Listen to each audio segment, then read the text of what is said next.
Bonjour à tous, bienvenue sur Azure et Art Media pour une émission de Culture on Stage particulière. En effet, cette semaine, nous nous sommes intéressés à la toute première création de la saison 2011-2012 du Théâtre National de Nice. Une revisite particulièrement réussie de l'une des pièces les moins jouées et de ce fait les moins connues du répertoire de Molière, l'Impromptu de Versailles. Directeur du théâtre, Daniel Benoît va cette semaine nous donner plus que son avis en nous expliquant comment est né ce projet. Regardez. L'Impromptu de Versailles est la première création, je dirais, première création réelle de cette saison au Théâtre National de Nice, puisque la pièce mise en scène par Paulo Correa, c'est-à-dire L'île des esclaves, avait déjà été présentée l'année dernière. Donc c'est la première création réelle de cette saison. C'est une histoire un peu particulière, dans le sens où Paul Chareiras, qui n'avait pas fait de mise en scène depuis 10-15 ans, l'année dernière avait fait une espèce de trilogie sur laquelle il travaillait lui, où il se mettait en scène en même temps. Et cette trilogie qu'il a présentée dans la salle de répétition a trouvé un public, a trouvé d'une certaine manière un écho, et surtout a redonné à Paul l'envie de faire de la mise en scène. Donc je lui ai proposé, vers le mois de février ou janvier l'année dernière, février disons, je lui ai proposé effectivement de réfléchir à l'hypothèse de travailler sur une ou les deux pièces qui sont des pièces, disons, sur la pensée, sur le théâtre de Molière, à savoir la critique de l'école des femmes et l'Impromptu de Versailles. Finalement, Paul a choisi de travailler sur l'Impromptu de Versailles, ce qui me semblait tout à fait une bonne idée, puisque je dirais assez volontiers que c'est une leçon sur la direction d'acteurs au XVIIe siècle.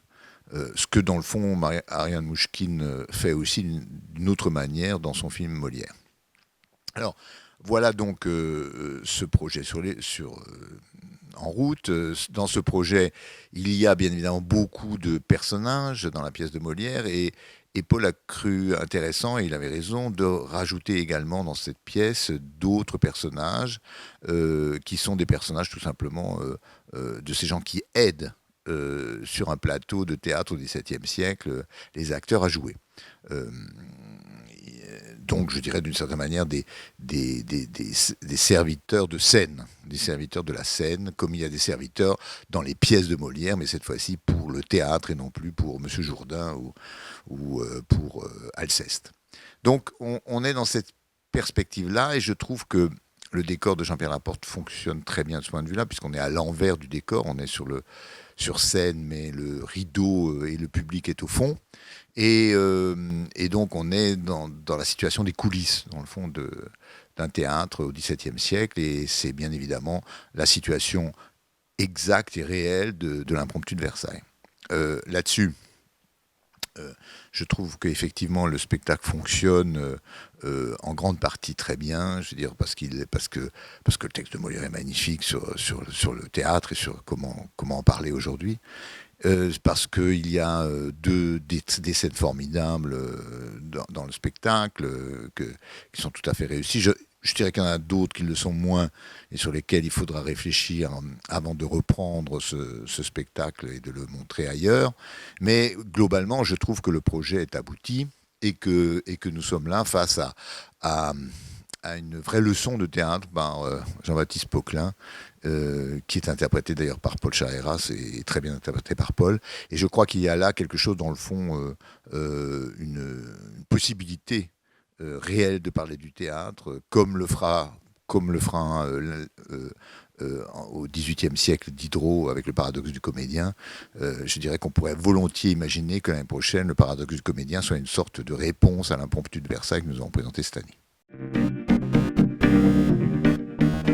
C'est donc Paul Chareiras, l'un des comédiens et metteurs en scène permanents du Théâtre National de Nice, qui est à l'origine de ce projet. Metteur en scène, mais également comédien dans le rôle de Jean-Baptiste Poquelin, Paul Charliéras a accepté de répondre à quelques-unes de nos questions. Il nous reçoit directement sur la scène du Théâtre National de Nice.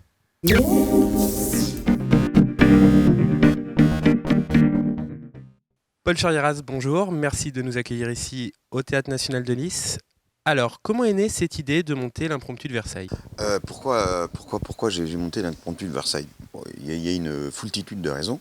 La première, je crois que d'abord c'est parce que je suis un fervent admirateur de Molière.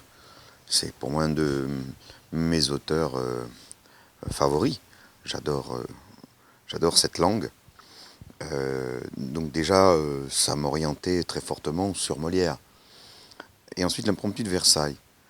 L'Impromptu de Versailles, c'est vraiment une des pièces, je pense, les moins jouées du répertoire. Certainement pour tout un tas de raisons. D'abord parce que c'est pas une pièce facile. C'est une pièce qui demande une grosse distribution. Et par les temps qui courent, ça peut avoir son importance. Mais l'Impromptu de Versailles, c'est aussi une pièce magique pour tous les comédiens. C'est une pièce, c'est la pièce des comédiens, c'est la pièce dans laquelle on se reconnaît, dans laquelle on se sent en famille, j'ai envie de dire. Donc ça, c'est aussi une des raisons. Et puis bien évidemment, pour tout ce que peut véhiculer la pièce comme thème et comme sujet, ô combien actuel. Inutile de dire et de répéter, j'ai toujours l'impression que je me mets en boucle quand je dis que Molière, c'est notre contemporain, quoi. Il a tout dit, il a tout fait, il a tout inventé, et tout ce qu'il a pu mettre dans ses pièces est d'actualité. Le rapport au pouvoir, ça n'a pas changé. On est toujours soumis aux desiderata du prince, qu'on le veuille ou qu'on le veuille pas. Le rapport à la critique, excusez-moi, mais en ce moment, avec les people, la presse, machin, je crois que c'est encore pire qu'à son époque, quoi. Et puis, il y a cette leçon de comédie au XVIIe siècle, au cœur de cette époque où la tragédie est l'art suprême, où l'on ne joue pas, où c'est l'art déclamatoire, on ne joue pas, on déclame. Molière dit « Soyez ce que vous représentez ». C'est une révolution absolument totale. C'est-à-dire que Molière invente en son temps, au XVIIe siècle, le jeu contemporain. On ne joue pas différemment aujourd'hui. Il a tout dit, il a tout fait. Et à partir de là, son écriture aussi va être révolutionnaire, puisqu'il va donner ses lettres de noblesse à la comédie, à ce qu'on va appeler la grande comédie. Avant, ça n'existait pas. Voilà. Donc c'est absolument majeur, fondamental. Et enfin, une dernière raison pour laquelle, pour moi, l'impromptu est quelque chose d'important, c'est aussi où on parle de la troupe, où Molière, en donnant à ses acteurs le nom de leur personnage, leur propre nom, les fait accéder à une forme de postérité, où on parle de la troupe. Et pour moi, la troupe, c'est quelque chose qui est fondamental, qui est essentiel. Pour moi, le théâtre ne se fait qu'en communauté. C'est un art collectif. On doit penser, on doit réfléchir le théâtre pour qu'il continue à vivre. C'est une matière vivante, le théâtre. Justement, par la troupe, par cette réunion de gens qui se retrouvent et qui vont penser, réfléchir et faire le théâtre ensemble. Voilà.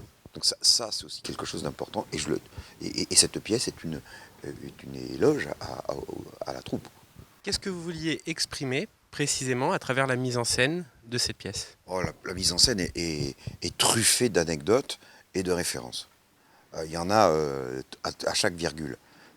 Elles ne sont perceptibles, bien évidemment, toutes que par des gens qui sont très très connaisseurs et de l'œuvre de Molière et du personnage et du siècle de Molière. Donc la mise en scène déjà s'attache à cette foultitude de détails, donc c'est un vrai plaisir de travailler là-dessus, de mettre des petites choses comme ça qui ne sont pas liées directement à l'œuvre, mais qui l'enrichissent. Ça, c'est une première chose. La deuxième chose, moi, ce que j'ai voulu faire aussi, c'est de travailler dans une double urgence. Tiens, il y a l'urgence de répéter cette comédie puisque le roi arrive dans 2 heures et il veut voir quelque chose, et ils n'ont rien fait encore, donc c'est plus de l'urgence, c'est carrément de la folie, et ben moi j'en rajoute une couche, puisque je mets tout ça pendant le temps d'une représentation. Et pas n'importe quelle représentation, une représentation de l'école des femmes, puisque l'impromptu de Versailles est né de la polémique autour de l'école des femmes. Alors que, ça c'est une erreur historique, jamais Molière a joué l'école des femmes en même temps que l'impromptu. Jamais. Il a joué les fâcheux, il a joué d'autres choses. Puisque à l'époque, on ne jouait jamais une seule pièce, on en jouait toute une série. Les représentations duraient 5-6 heures. Hein, c'était des journées de représentation. Mais peu importe, je ne cherche pas à faire du théâtre ethnologique, étymologique ou quoi que ce soit. C'est pas ça mon propos. Par contre, repartir de la source, repartir de l'école des femmes, me paraît quelque chose d'important, de très très important. Surtout qu'il y a plein de passerelles entre les deux pièces, où dans l'impromptu de Versailles, Molière cite des choses qui se sont passées et qui sont tirées directement de l'école des femmes. Donc ça me paraissait une bonne idée que de faire ça. Et ça me permettait aussi de faire vivre un théâtre à l'envers, c'est-à-dire montrer aux spectateurs l'envers du décor, avec tout le travail qu'il peut y avoir derrière, en rendant hommage à ce que moi j'appelle les ouvriers du théâtre, c'est-à-dire toutes ces petites mains qui sont essentielles à la bonne marche d'un spectacle. C'était pour moi une manière de leur rendre hommage à travers ce spectacle. Alors 14 comédiens, c'est ça? Est-ce que c'est pas difficile à gérer un petit peu? 14 comédiens d'abord parce que 14 c'était le nombre de comédiens qu'il y avait dans la troupe de Molière. Donc c'est pas un hasard. À gérer, c'est sûr, c'est beaucoup plus compliqué que si je suis tout seul. Je n'ai de compte à rendre à personne, si ce n'est qu'à moi-même quand je suis tout seul. Là, ils sont 14, il faut les surveiller, ces animaux étranges que sont les comédiens. Non, c'est sûr. Mais en même temps, c'est 14 personnalités, c'est un enrichissement supplémentaire, c'est 14 voix, c'est beaucoup plus riche. C'est une vie collective aussi, c'est que il y a le plateau, puis il y a l'arrière du plateau, il y a autour du plateau, donc c'est une vie communautaire. On a appris à vivre à 14. C'est une aventure humaine aussi. C'est important, quoi. Moi, je fais ce métier aussi pour ça, pour cette aventure-là, pour l'aventure humaine qui est autour du spectacle. Alors on a parlé de votre rôle de metteur en scène, maintenant le rôle d'acteur. Incarner Molière, qu'est-ce que ça représente? Quelles en sont les complexités Jouer Molière, je ne sais pas si c'est une difficulté supplémentaire que de jouer notre rôle. Parce qu'après tout, qui pourra me dire que Molière, ah bah non, il n'était pas comme ça, Molière. Ça, c'est pas gagné. Non, par contre, c'est un rôle magnifique. Le personnage est magnifique. La langue est d'une beauté extraordinaire. Comme moi, j'ai l'habitude de dire que avoir cette langue, il faut se la mettre en bouche. Il faut l'avoir dans la bouche. Il faut dire. C'est comme un gâteau. Manger un gâteau avec la crème qui libère ses sucs dans la bouche. Voilà, eh bien, le verbe de Molière, ce sont ces sucs-là qui se répandent dans la bouche. Et ça, c'est d'un bonheur extrême à dire et à vivre. Ce soir, dernière représentation ici, au TNN. Quel est le bilan? On a tout lieu d'être satisfait. Les retours du public sont magnifiques. Hein. On les a tous les soirs. Le théâtre a été complet du début jusqu'à la fin, donc ça aussi c'est bien, c'est important.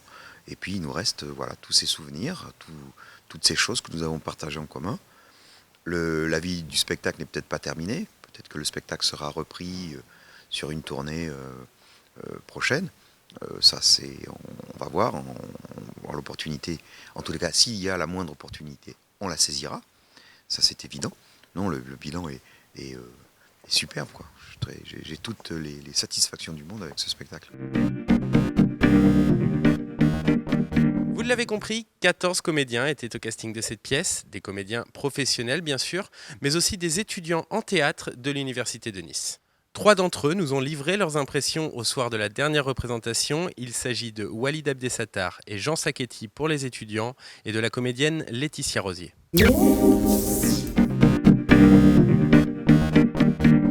J'avoue que j'ai un petit pincement au cœur parce que on a passé 2 mois ensemble, tous les comédiens de la troupe. C'était intense. très intense parce qu'on se voyait le matin, le midi on mangeait ensemble, l'après-midi on répétait et on retournait au théâtre, on mangeait ensemble encore le soir. On a passé 2 mois et je crois que Paul a réussi son pari, ce qu'il voulait au départ quand il nous a réunis. Après avoir passé l'audition, quand on a été pris, il nous a dit « Ce que je veux, avant tout, c'est une troupe de comédiens, former la troupe de Molière et qu'il y ait une vraie cohésion, un vrai... Si c'est pour que vous me disiez où est ma loge, non. » Donc je pense qu'il a réussi son pari parce que moi, ce que je garderai en mémoire déjà, c'est la réussite de cet amour, cette troupe qui était vraiment... Et je pense que le public l'a ressenti aussi parce que forcément, si ça passe entre nous, le public le ressent, quoi. Voilà, donc déjà ça. Puis ça a été un régal de travailler avec Paul Charriéras, quoi. C'est dans la joie et dans la bonne humeur. Il ne faut pas oublier que pour nous, c'est un stage. On est étudiant à la fac de lettres, en licence 3, en section théâtre. Donc on a vécu ça donc dans le cadre professionnel. Et pour nous, on a été impressionnés d'une part, et d'autre part, on a été pris par le jeu. Donc c'était magnifique. On a beaucoup appris, ne serait-ce qu'en regardant les acteurs jouer. Ça restera gravé à jamais dans ma mémoire, et je pense dans la mémoire d'un acteur qui débute. Donc je sais pas, je me considère pas comme un acteur encore, je suis encore en formation, mais pour moi c'est une expérience qui... J'ai pas les mots, mais voilà. Et c'est la fin d'une belle aventure, tous ensemble, avec les comédiens professionnels et les étudiants. Dès le départ, ils nous ont accueillis, ils nous ont pris comme des comédiens normaux. On n'a pas eu de problème, ils ont été très, très sympas. Ils nous ont expliqué un petit peu ce qu'ils avaient fait auparavant, leur vision du théâtre. Et tout de suite, la notion de troupe s'est créée, je pense. Et Paul aussi a largement contribué à cet état d'esprit. Je tiens à le remercier particulièrement, tous les comédiens aussi. Et c'était la première fois qu'on jouait une pièce autant de fois dans un théâtre aussi grand que celui-ci. Donc c'est une aventure que je m'en rappellerai pendant très longtemps. Et j'espère qu'il y en aura d'autres. Maintenant, on va essayer de se rappeler de tout ce qu'on a fait, d'avancer, de progresser et pourquoi pas d'aller encore plus loin, c'est le but. Et j'espère que c'est que le début d'une grande aventure qui va durer très longtemps. Après plus d'une quinzaine de représentations et une salle régulièrement remplie, le public est unanime. L'impromptu de Versailles est une véritable réussite. Regardez.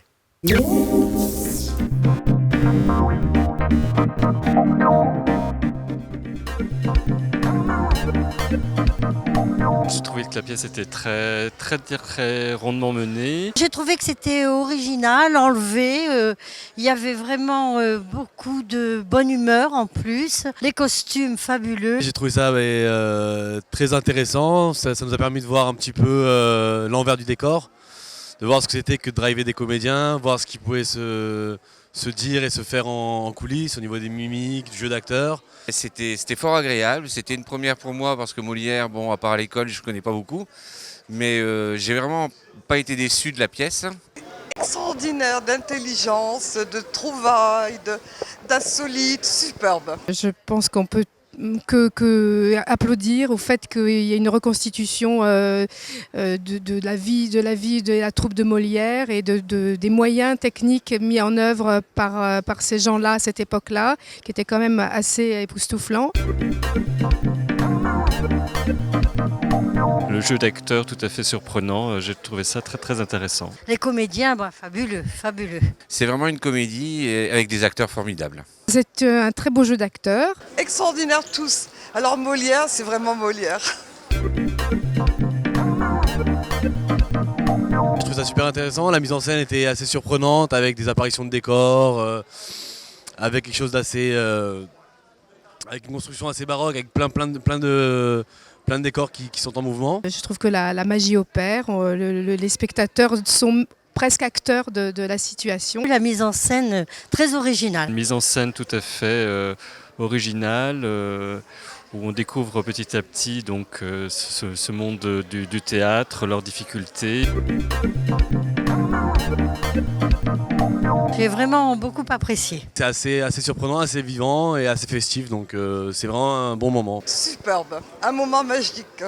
1 heure, 1 heure et demie, je ne sais pas combien de temps ça a duré, mais on ne voit pas le temps passer. C'était riche dans tous les sens du terme. C'était du plaisir, vraiment du plaisir. Et puis voilà, un grand bravo aux comédiens.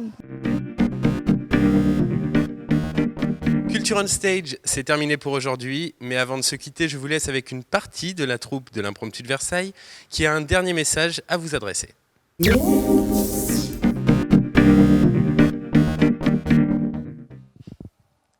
Jean-Baptiste Poquelin est né à l'âge de 7 ans. Ses parents, ses amis, voyant qu'il était doué pour les études, l'envoyèrent à la montagne faire des études botaniques.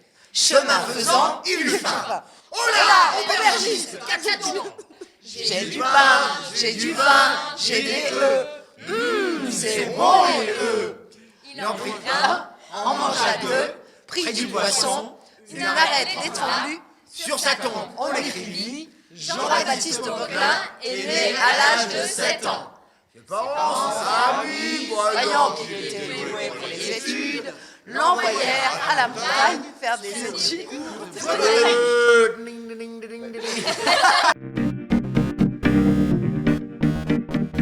On dit que je suis maître dans l'art des comédies. C'est d'un pillage traître, ma femme me l'a dit.